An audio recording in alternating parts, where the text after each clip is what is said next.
ऐसे मेरे प्यारे छात्र छात्रा, आई होप कि प्लग अच्छे होंगे। आपकी जो स्टडी चलेगी काफ़ी बेहतरीन चलेगी। तो आज की इस क्लास में लेकर आए हैं क्लास 12th की फिजिक्स के मोस्ट इंपॉर्टेंट ऑब्जेक्टिव क्वेश्चन, जो मॉडल सेट का आधारित क्वेश्चन होगा, ठीक है ना। तो आपको जो है ये क्वेश्चन को नज़रअंदाज नहीं करना है और काफ़ी अच्छे तरीके से देखना है, और क्योंकि ये जो हो जाएगा फाइनल बोर्ड परीक्षा के लिए काफ़ी इंपॉर्टेंट क्वेश्चन हो जाएगा, इसलिए आपको जो है ये क्वेश्चन को नज़रअंदाज नहीं करना है और सारे बच्चे अवेलेबल क्वेश्चन को देखेंगे। क्योंकि जिस तरह बिहार बोर्ड वाला पेपर होता है ना, सेम उसी कंडीशन के साथ लेकर आया है हिंदी मीडियम और सीबीएसई बोर्ड वाले के लिए, दोनों के लिए अवेलेबल क्वेश्चन मौजूद रहेगा इसमें, ठीक है ना। देखिए जिस तरह रहता है ना 70 मार्क्स का क्वेश्चन उसमें भी रहेगा।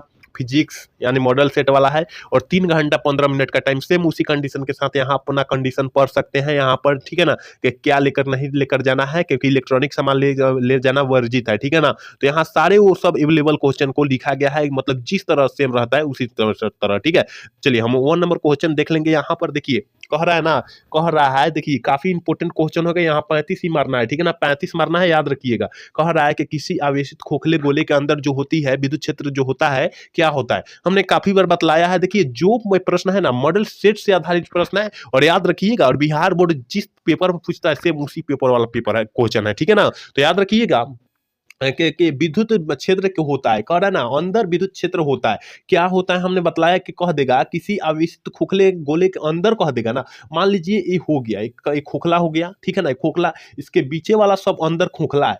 अगर खोखला है तो इधर से कुछ भी नहीं जा रहा है भाई, इधर से कुछ भी जब नहीं जाएगा इसमें, तो इसका जो इसमें का अंदर का सामान जो रहेगा वो शून्य के बराबर रहेगा, यानी जीरो के बराबर रहेगा। तो याद रखिएगा इसका ऑप्शन जो हो जाएगा बी हो जाएगा, याद रखना है, ठीक है ना। हमने काफी अच्छे से तोड़ कर बतलाएंगे, और जो न्यूमेरिकल क्वेश्चन होगा उसको अच्छे तरीका से और शॉर्ट तरीका से हम बतलाने का प्रयास करेंगे। आप लोग बने रहिएगा क्लास में पूरा, ठीक है ना। एक बार सारे बच्चे क्लास को लाइक कर देंगे, सारे बच्चे जो क्लास में नए जुड़े हैं और जो पुराने जुड़े हैं, सारे बच्चे के लिए बोला जा रहा है। करेगा 1 वोल्ट से आवेशित 1 फैराड धारिता वाले संधारित्र का कुल आवेश कितना होता है। करेगा 1 फैराड माइक्रो फैराड। हमने बोला था कि 1 माइक्रो फैराड में जो होता है, 1 माइक्रो फैराड में जो होता है फैराड, एक में याद रखिएगा 10 की पावर -6 माइक्रो फैराड होता है। और यहाँ पर क्या कह रहा है, 1 फैराड वाली संधारित्र कॉइल है, ठीक है ना। तो याद रखिएगा 1 माइक्रो कूलम भी के बराबर हो जाता है, याद रखिएगा ऑप्शन बी वाला सही हो जाएगा, याद रखना है। अगर पूछता कि कितना मान होगा तो 1.10 के पावर -6 लगा देते हम लोग, ठीक है ना। लेकिन यहाँ पूछा जा रहा है कि किसके मतलब आवेश होगा, कितना आवेश होगा। तो 1 फैराड एक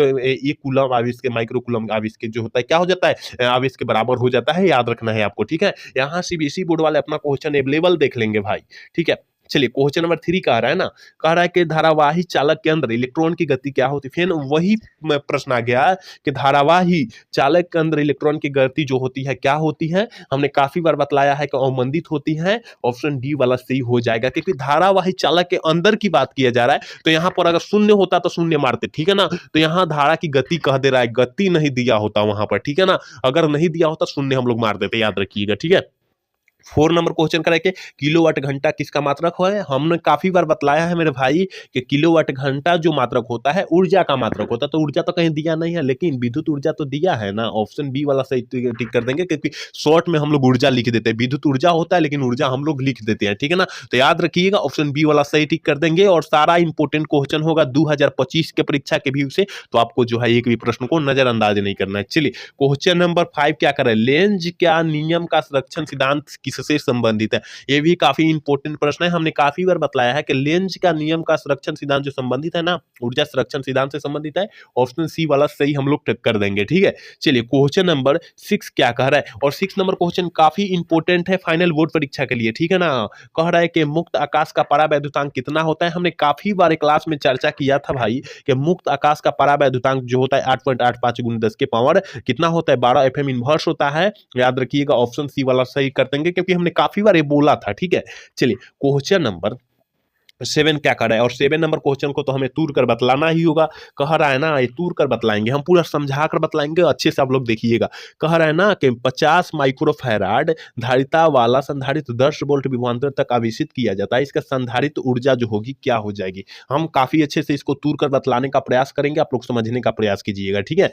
देखिए क्या कह रहा है कि 50 माइक्रोफैराड। तो 50 माइक्रोफैराड जो होता है इसका मतलब क्यू बराबर जो दे दिया है हमको कितना 50 माइक्रोफैराड दे दिया है। ठीक है, कितना दे दिया है 50 माइक्रोफैराड। हमने बोला था कि 1 माइक्रोफैराड में 10 की पावर 6 फैराड होता है। तो यहां पर हम लोग कर देंगे 50 गुने 50 गुने 50 गुने 10 की पावर -6 फैराड, क्योंकि एक माइक्रोफैराड जो होता है 1 माइक्रोफैराड में कितना 10 के पावर 6 होता है। तो 50 में होगा तो 50 गुने 10 के पावर -6 फैराड कर देंगे। और यहाँ पर वोल्ट कितना दे दिया है, विभवांतर कितना दिया है, वोल्ट बराबर 10 वोल्ट दे दिया है।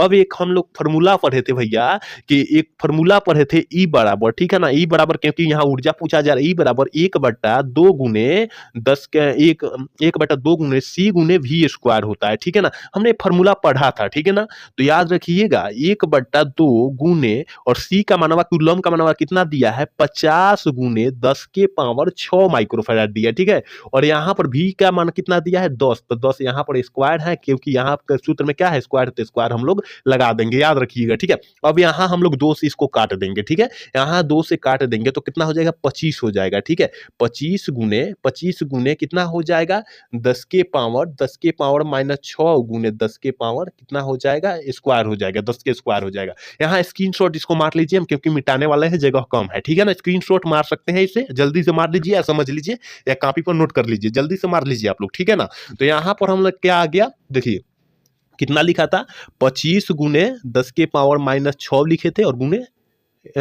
10 के स्क्वायर लिखे थे ना। अब यहाँ पर हम क्या कर सकते हैं मेरे भाई, यहाँ पर हम लोग इस तरह नहीं कर सकते हैं, यहाँ पर हम लोग कर सकते हैं कि 25 गुने यहाँ बराबर संख्या है तो यहाँ प्लस, यहाँ माइनस है और यहाँ प्लस है। तो इसका मतलब ऑप्शन जो है यहाँ हो जाएगा 10 के पावर 4 हो जाएगा, क्योंकि घटाएंगे माइनस में आ जाएगा 4। ठीक है, माइनस में तो हम यहाँ पर एक क्या करेंगे, यहाँ से एक हटा देंगे। ठीक है ना, 10 के पावर 4 है ना, तो यहाँ 3 कर देंगे, क्योंकि यहाँ पर हम दशमलव लगाएंगे तो यहाँ क्योंकि आंसर मंगाने के लिए हम लगाएंगे और एक कंसेप्ट भी होता है। तो 10 के पावर -3 हो जाएगा, यानी 2.5 गुने 10 के पावर -3 को ही दिया है क्या जूल, देखते हैं तो ऑप्शन ए में दिया है। देखिए 7 का ऑप्शन ए वाला हो जाएगा। ठीक है ना, ए वाला होगा कि बी वाला होगा, 2.5 में 10 के पावर ऑप्शन बी वाला होगा। ठीक है, यहाँ पर देख सकते हैं ऑप्शन बी वाला सही होगा। ठीक है, ऑप्शन देख सकते हैं और इस तरह निकालेंगे हम। देखिए बोले थे ना कि न्यूमेरिकल इतना आसान तरीका से बतलाएंगे, पूरा कंसेप्ट के साथ बतलाएंगे, जिस तरह आपके टीचर बतलाते हैं। ठीक है ना, सेम उसी कंडीशन के साथ बतलाएंगे। ऑप्शन बी हम लोग सही कर देंगे और सारा कंसेप्टुअल क्वेश्चन इसमें है। ठीक है, तो उसको बतलाने का हम प्रयास करेंगे। ठीक है, एक बार सारे बच्चे क्लास को लाइक करेंगे, सारे बच्चे क्लास को लाइक करेंगे। करे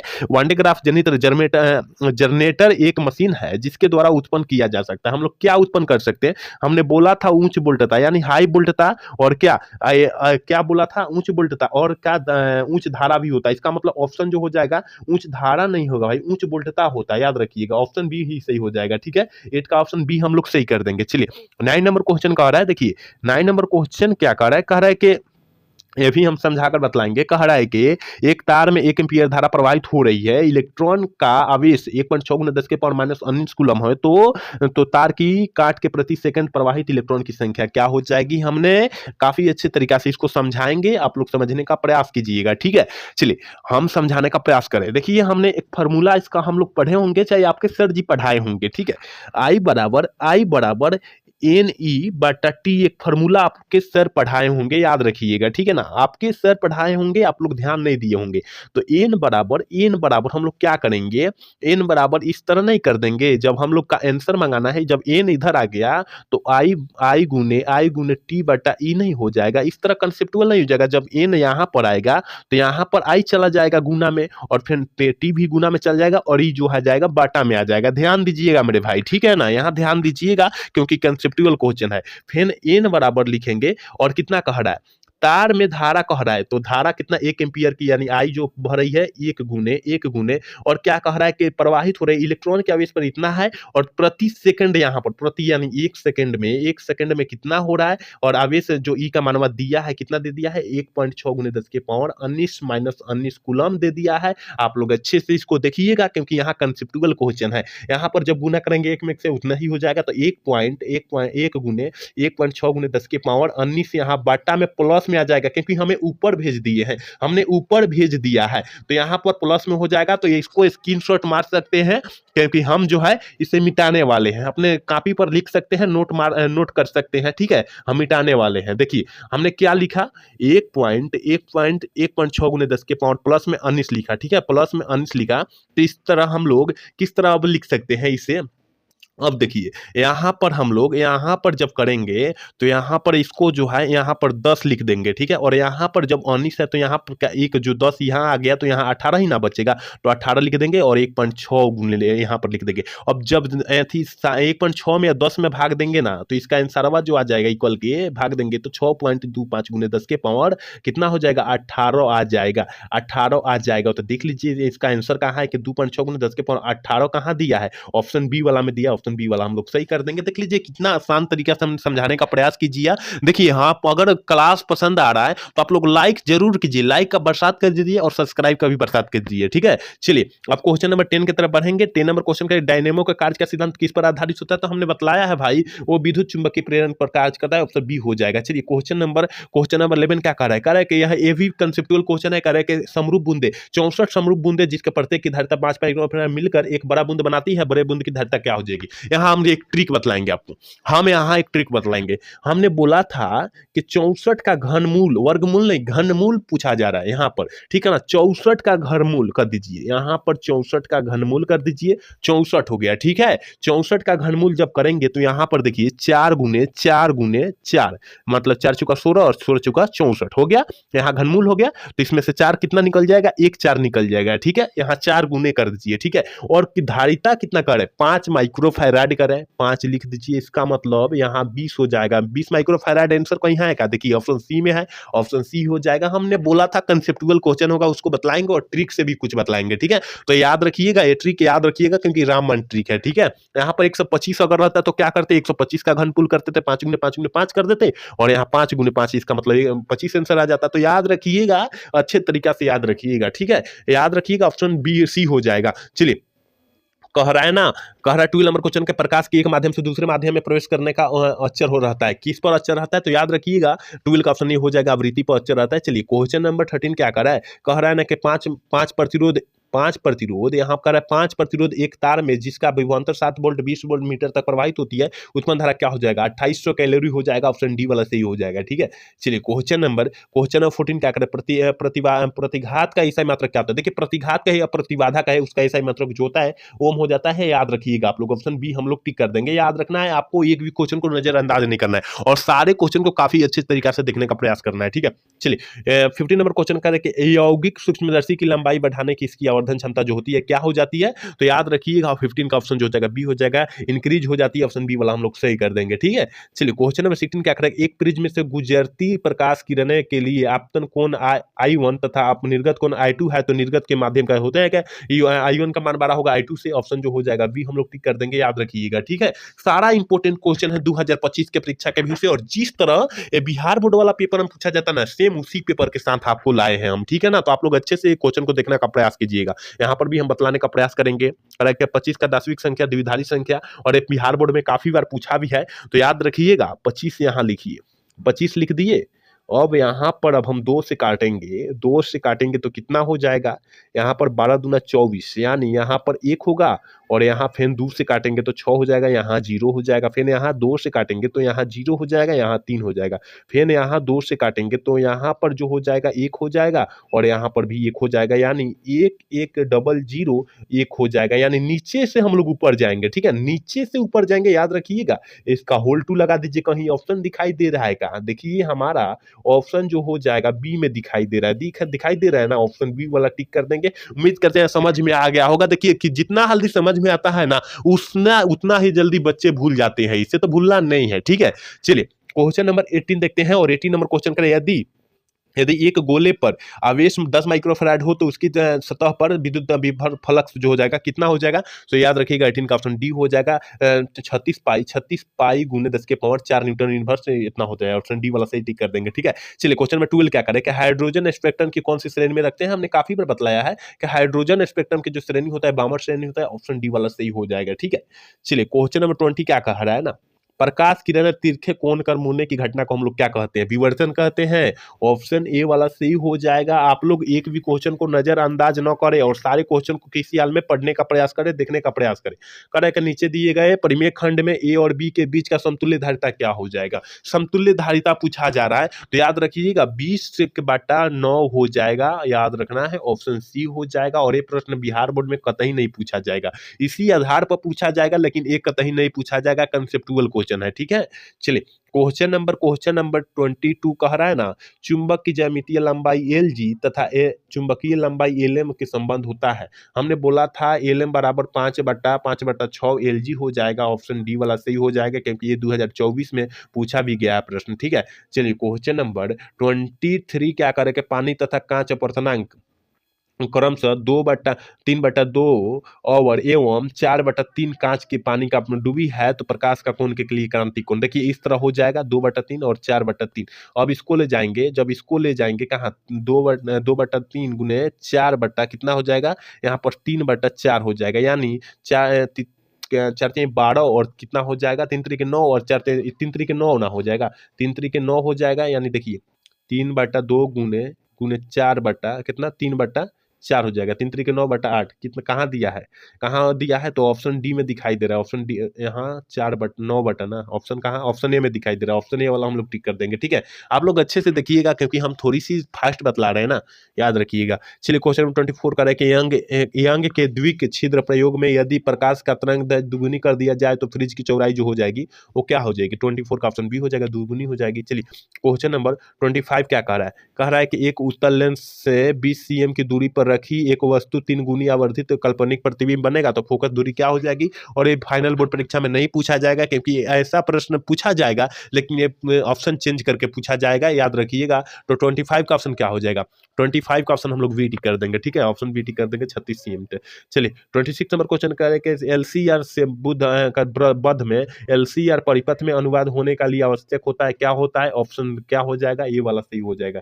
चलिए क्वेश्चन नंबर 27 करें कि एक परिपथ में प्रतिवर्ती धारा का व्यंजक इतना है तो प्रतिवर्ती धारा का आवृत्ति क्या हो जाएगी, गलत, क्वेश्चन गलत है। देखिए कह रहा है कि एक से इतना में कह रहा है तो आई बराबर कम से कम इसको देना चाहिए 50 साइन 100 पाई टी। अगर ए दिया होता तो इसका आंसर बी होता, 50 टर्ज होता, लेकिन यहाँ कस दिया है तो कस का नहीं होता है, गलत हो जाएगा क्योंकि इसका ऑप्शन इसमें दिया ही नहीं है साइन वाला या कस वाला का, ठीक है। तो याद रखिएगा आप लोग, इससे जो हो जाएगा ऑप्शन बी हो जाएगा अगर ऐसा क्वेश्चन रहता तब, ठीक है। चलिए क्वेश्चन नंबर 28 क्या कह रहा है कि बूस्टर का नियम होता है साइन क्या होता है, म्यू बराबर 10 IP होता है। ऑप्शन जो हो जाएगा सी वाला हम लोग सही टिक करेंगे। एक बार सारे बच्चे क्लास को लाइक करेंगे, सारे बच्चे क्लास को लाइक कर लेंगे, ठीक है। चलिए क्वेश्चन नंबर 29 कह रहा है ना कि बी लक्ष्य का उत्पन्न करता है, एक भी काफी इंपॉर्टेंट है कि बी लक्ष्य जो है क्या उत्पन्न करता है, संभारिक उत्पन्न करता है। ऑप्शन ही सही हो जाएगा। चलिए क्वेश्चन नंबर 30 क्या करेगा, निम्नलिखित में से विद्युत चुंबकीय तरंगे के किसका तरंग दैर्ध्य सबसे कम होता है, सबसे तरंग का बात करें गामा किरणें का तरंग दैर्ध्य कम होता है। ऑप्शन सी वाला सही हो जाएगा 30 का, ठीक है। 31 नंबर क्वेश्चन कर रहा है कि डी ब्रोगली तरंग दैर्ध्य एवं संवेग के बीच संबंध होगा, क्या हो जाएगा। तो हमने काफी बार ये बोला था कि भैया लेमडा बराबर HP होता है, ऑप्शन बी वाला सही हो जाएगा, ठीक है। चलिए क्वेश्चन नंबर 32 क्या कह रहा है, कह रहा है कि ट्रांसफार्मर का कोड बनता है, किससे बनता है, नर्म लोहा से बनता है। ऑप्शन ए सही हो जाएगा, याद रखना है। चलिए 33 नंबर क्वेश्चन कह रहा है कि निम्नलिखित में से कौन विद्युतीय क्षेत्र त्वरित करता है, नहीं करता है, यहाँ नहीं करता है कह रहा है, ठीक है ना, नहीं करता है तो याद रखिएगा ऑप्शन बी हो जाएगा, न्यूटन नहीं करता है, ठीक है। चलिए क्वेश्चन नंबर 34 क्या कर रहा है कि दो परमाणुओं की परमाणु संख्या अनुपात इतना है तो उनकी नाभिकीय ऊर्जा जो हो का अनुपात जो हो जाएगा कितना हो जाएगा। अगर इसका घनमूल करेंगे तो यहाँ पर देखिए एक हो जाएगा, एक का घनमूल 1 होता है और यहाँ पर एक का घनमूल कितना 1 होता है अनुपात, और 3 का अनुपात कितना, 3 का घनमूल कितना था 27 होता है। इसका मतलब ऑप्शन जो हो जाएगा ये हो जाएगा, ऑप्शन ए वाला सही टिक कर देंगे, ठीक है। चलिए 35 नंबर क्वेश्चन करें, भू तरंगे के लिए आवृत्ति होनी चाहिए, क्या होनी चाहिए, भू तरंगे यानी भूमि तरंगे कह रहा है। भू का मतलब होता है भूमि और भूमि तरंगे की आवृत्ति पूछा जा रहा है तो आपको पता है मेरे भाई वो होता है 115 kJ कम से कम होता है। ऑप्शन बी वाला सही कर देंगे। चलिए 36 नंबर क्वेश्चन कह रहा है कि एक समान विद्युत क्षेत्र ई और विद्युत द्विध्रुव को एक ध्रुव को ई के दिशा में विक्षेपित थीटा कोण से विक्षेपित किया जाता है तो कार्य जो हो जाएगा क्या हो जाएगा, ऑप्शन ए वाला सही हो जाएगा क्योंकि आपके मॉडल सेट वाला क्वेश्चन है। चलिए क्वेश्चन नंबर 37 का कि एन टाइप अर्धचालक का मुख्य धारा होता है, क्या होता है? हमने काफी बार एक क्वेश्चन को बतलाया है मेरे भाई कि एन टाइप अर्धचालक जो होता है इलेक्ट्रॉन होता है, ऑप्शन सी वाला सही हो जाएगा। चलिए 38 नंबर क्वेश्चन का निम्नलिखित में से किनकी वेधन क्षमता महत्व होती है? वेधन क्षमता सबसे अधिक महत्व होती है तो याद रखिएगा 38 का ऑप्शन बी वाला सही हो जाएगा, लैम्ब्डा किरणें, ठीक है ना। चलिए क्वेश्चन नंबर कह रहा है ना 39 कह रहा है कि तत्व इतना का नाभिक पहले लेमडा है तो अल्फा है तो कण है तो बीटा कण का उत्सर्जित करता है तो परिणामिक नाभिक परमाणु संख्या कितना हो जाएगी, 83 हो जाएगी, ऑप्शन बी हो जाएगा, ठीक है। चलिए क्वेश्चन नंबर 40 देखते हैं और 40 नंबर क्वेश्चन कह रहा है ना कि पूर्व तरंगीय दृष्टि कारक के यदि निवेशन में आवृत्ति 50 हर्ट्ज है तो निर्गम आवृत्ति होगी कितना हो जाएगी, निर्गम आवृत्ति जो हो जाएगी याद रखिएगा 50 हर्ट्ज हो जाएगी, ऑप्शन ए वाला सही हो जाएगा। चलिए क्वेश्चन नंबर 41 क्या करें, किसी परिपथ का प्रतिरोध 12 ओम है तथा प्रतिबाधा 15 ओम है तो इसकी शक्ति गुणांक जो हो जाएगी वो कितना हो जाएगी, तो याद रखिएगा ऑप्शन बी वाला सही हो जाएगा, याद रखिएगा। और आज के क्लास के लास्ट क्वेश्चन इतना ही देखेंगे क्वेश्चन क्योंकि थोड़ी सी तबीयत के डाउन है, ठीक है, तो इतना ही क्वेश्चन देखेंगे। करे प्रकाश तरंगे के संचार में दोलन कर तल की दिशा तथा ध्रुवन की तल की दिशा के बीच का कोण जो होता है कितना होता है, तो याद रखिएगा वो होता है 90 डिग्री, ऑप्शन बी वाला सही टिक कर देंगे। इतना ही क्वेश्चन देखेंगे, लेकिन क्वेश्चन कितना था 70 क्वेश्चन था लेकिन 42 क्वेश्चन ही देख रहे हैं आज के, क्योंकि तबीयत थोड़ी सी डाउन होने के कारण, ठीक है ना। तो इतना ही क्वेश्चन आप लोग याद रखिएगा क्योंकि 42 के बाद से हम कल के क्लास में हम लेकर आएंगे, तुरंत लेकर आएंगे, आप लोग अच्छे से बने रहिएगा, ठीक है ना। तो आज का क्लास कैसा लगा, अगर अच्छा लगा होगा तो चैनल को सब्सक्राइब कीजिएगा और वीडियो को लाइक कीजिएगा। जय हिंद, जय भारत।